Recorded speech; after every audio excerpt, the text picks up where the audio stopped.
In 1830, only a few miles away from what is now the great city of Cincinnati, Ohio, lay a huge and almost endless forest. The area had a few settlements established by people of the frontier.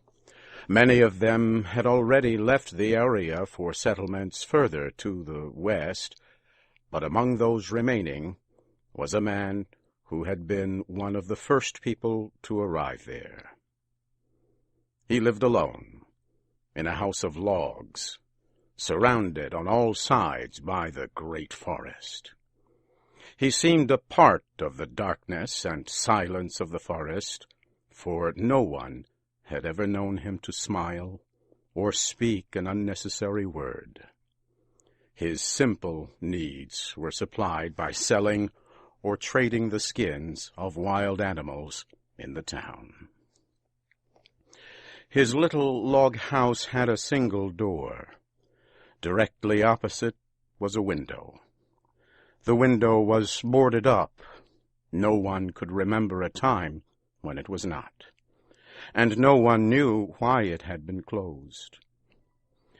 I imagine there are few people living today who ever knew the secret of that window, but I am one, as you shall see. The man's name was said to be Murlock. He appeared to be 70 years old, but he was really 50. Something other than years had been the cause of his aging. His hair and long, full beard were white. His gray, lifeless eyes were sunken. His face was wrinkled. He was tall and thin, with drooping shoulders, like someone with many problems. I never saw him. These details I learned from my grandfather. He told me the man's story when I was a boy. He had known him when living nearby in that early day. One day, Murlock was found in his cabin, dead. It was not a time and place for medical examiners and newspapers. I suppose it was agreed that he had died from natural causes, or I should have been told and should remember.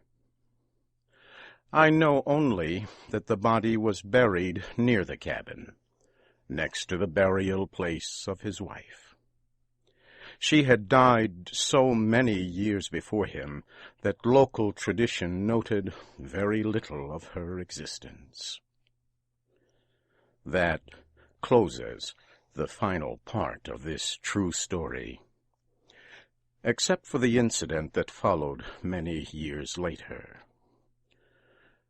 With a fearless spirit, I went to the place and got close enough to the ruined cabin to throw a stone against it.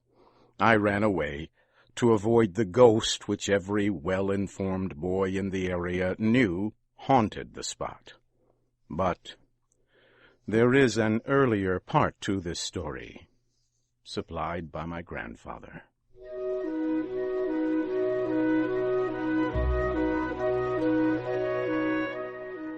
When Murlock built his cabin, he was young, strong, and full of hope. He began the hard work of creating a farm. He kept a gun, a rifle, for hunting to support himself.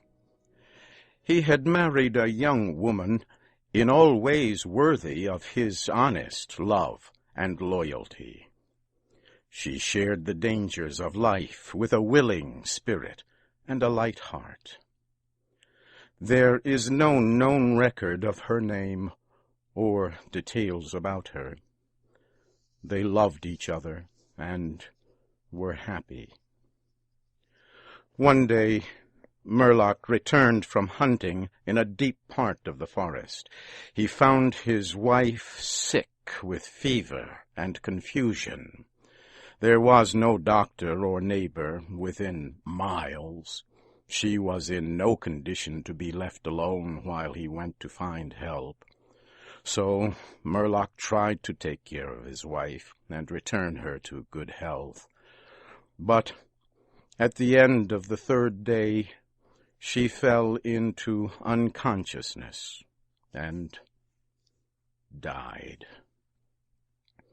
From what we know about a man like Murlock, we may try to imagine some of the details of the story told by my grandfather. When he was sure she was dead, Murlock had sense enough to remember that the dead must be prepared for burial. He made a mistake now and again while performing this special duty. He did certain things wrong, and others which he did correctly were done over and over again.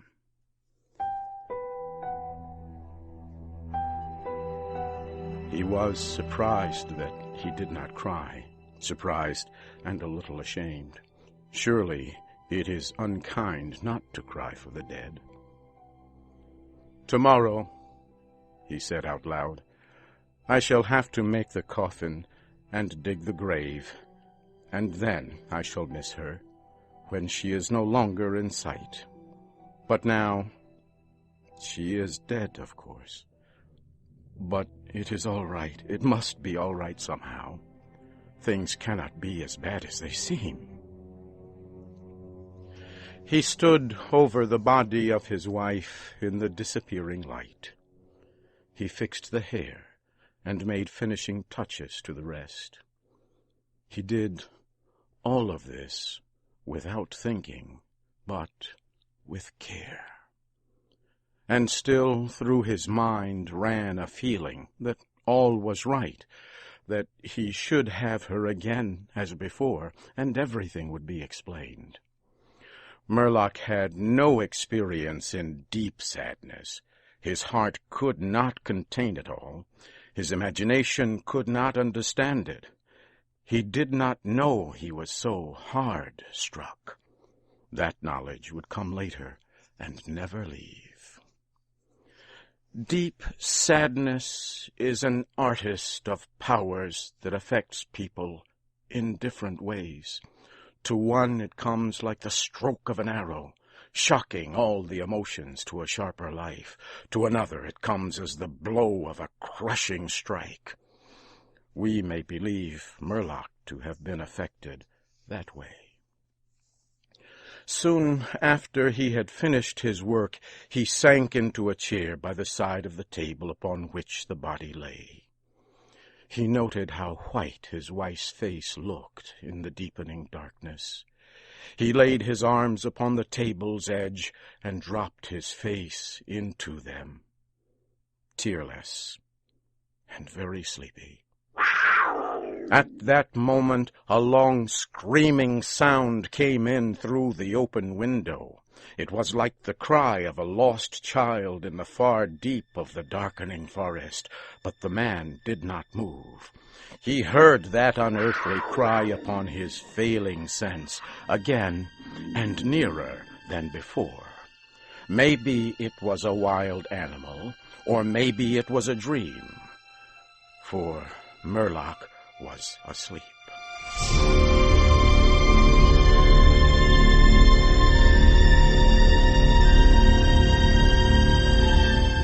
Some hours later, he awoke, lifted his head from his arms, and listened closely. He knew not why. There, in the black darkness by the side of the body, he remembered everything without a shock. He strained his eyes to see he knew not what. His senses were all alert. His breath was suspended. His blood was still as if to assist the silence. Who, what had awakened him, and where was it? Suddenly the table shook under his arms. At the same time he heard, or imagined he heard, a light, soft step, and then another, The sounds were his bare feet walking upon the floor. He was afraid beyond the power to cry out or move. He waited, there in the darkness, through what seemed like centuries of such fear. Fear as one may know, but yet live to tell. He tried, but failed to speak the dead woman's name. He tried, but failed to stretch his hand across the table to learn if she was there. His throat was powerless. His arms and hands were like lead. Then something most frightful happened. It seemed as if a heavy body was thrown against the table with a force that pushed against his chest. At the same time, he heard and felt the fall of something upon the floor. It was so violent a crash that the whole house shook. A fight followed, and a confusion of sounds impossible to describe. Murlock had risen to his feet. Extreme fear had caused him to lose control of his senses. He threw his hands upon the table. Nothing was there. There is a point at which fear may turn to insanity, and insanity incites to action. With no definite plan, and acting like a madman, Murlock ran quickly to the wall. He seized his loaded rifle, and without aim, fired it. The flash from the rifle hit the room with a clear brightness. He saw a huge, fierce panther dragging the dead woman toward the window. The wild animal's teeth were fixed on her throat. Then there was darkness, blacker than before, and silence.